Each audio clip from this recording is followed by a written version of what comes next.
مكان. يعني ايه؟ زي اختين كده مع بعض بدلوا مع زي ما بعض، حصل دلوقتي كده. زي ما حصل ده. اجي اعمله على السيستم مفيش. عندي 7000 طلب مش عارف احقق منهم اثنين على بعض. ليه؟ كلنا ماشيين ناحيه واحده. انت فاهمني؟ لكن مفيش راجع. ما انت عشان تخرج من المحافظه حد لازم تدخل حد. ولا ده مش منطقي؟ ولا هفرغ مكانه وخلاص واكثف هنا؟ انما في حاله لو حد بدا عمل بدل زي بتاعه الصعيد وجت بتاعه بيتفقوا مع بعض ويجوا نعمل لهم البدل فوري. طب المشاكل اللي بتقابل سعادتك هو انت ممكن كم رد على 30000 معلم؟ اغلب المشاكل اللي سعادتك حلتها. انا زي ما انت شايف كل انواع المشاكل، كل انواع المشاكل موجوده. تخصص غير مناسب بيجي لنا نعرض على المستشارين ونراجع مع شؤون العاملين. اللي مش عاجبه المكان اللي هو رايحه وعايز يتسكن في محافظه ثانيه بنعمل له تقليل اضطراب. اللي عنده مشكله في بياناته وما عدلهاش من الاول وجاي دلوقتي يقول لك عدلوا لي بقى، وتفوجئ انه حتى بعد ما يعدل مش هيبقى اساسي في المسابقه. لا بس النظام اللي موجود في الوزاره حاجه محترمه ومشرفه، ان سعادتك انت تستقبل ويبقى في ناس بره بتتكلم وناس ومعلمات او كده، يعني يخشوا لسعادتك، حاجه جميله جدا. في ناس على البوابه بتقابل من بره خالص. اللي يخلص واللي ما يخلصش بيخش. تمام. بيستقبل الفنيين يتكلموا معاه ويشرحوا له الموقف ويدرسوه.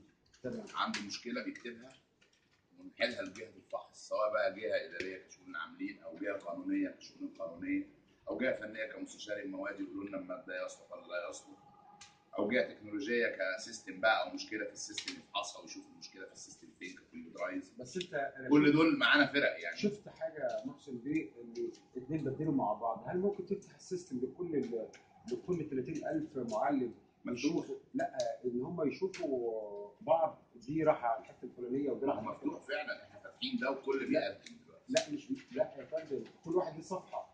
كل واحد بيخش بس يقول انا محافظه، عايز اروح المحافظه الفلانيه، عايز اروح المحافظه الفلانيه، عايز اروح المحافظه الفلانيه. تمام. بعد شويه نقول لهم ان في محافظه كذا محافظه كذا منها الاخت دي والاخ ده هينفع يبدلوا مع بعض. تمام. نفس التخصص. نفس التخصص. طيب احنا برضه يعني عايزين سعادتك، معلش احنا الكاميرا هتتابع سعادتك وانت شغال يعني في استقبال الطلبات بتاعت 30000 معلم. وعليكم السلام ورحمه الله وبركاته. اهلا وسهلا.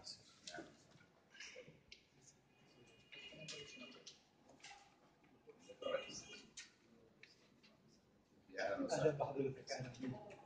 يا اهلا وسهلا. ايه عندنا مشكله ايه؟ ال 30000 وتعديل بيانات ما تعدلتش. ايه اللي ما تعدلش؟ حاجه بتتنسي. الماجستير فضل الرساله متقدمه. ماجستير ايه؟ الرساله اللي طالعه لك ايه؟ حد بيانات خطأ.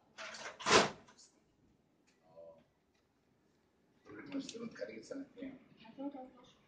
واخد ماجستير؟ انا مقدمه فيه بس انا ما كنتش عارفه. اتفضل الرساله.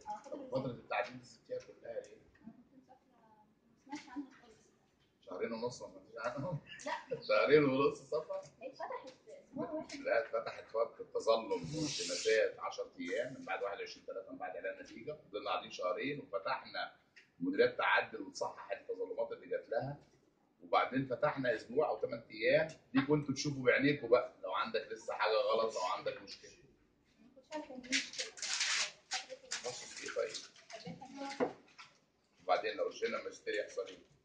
بس انا طالعه من الترتيب وجايبه جيد جدا وخبرات 66 كل الحاجات تمام. هو بس الخطأ في بيانات. اكتب لنا ده. طالعه من اكتب لنا ده في ورقه ابحاثها قانونيا اذا كان ينفع نعدل ولا لا.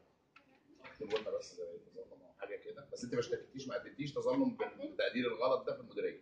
قدمت بالمؤهل الغلط ده.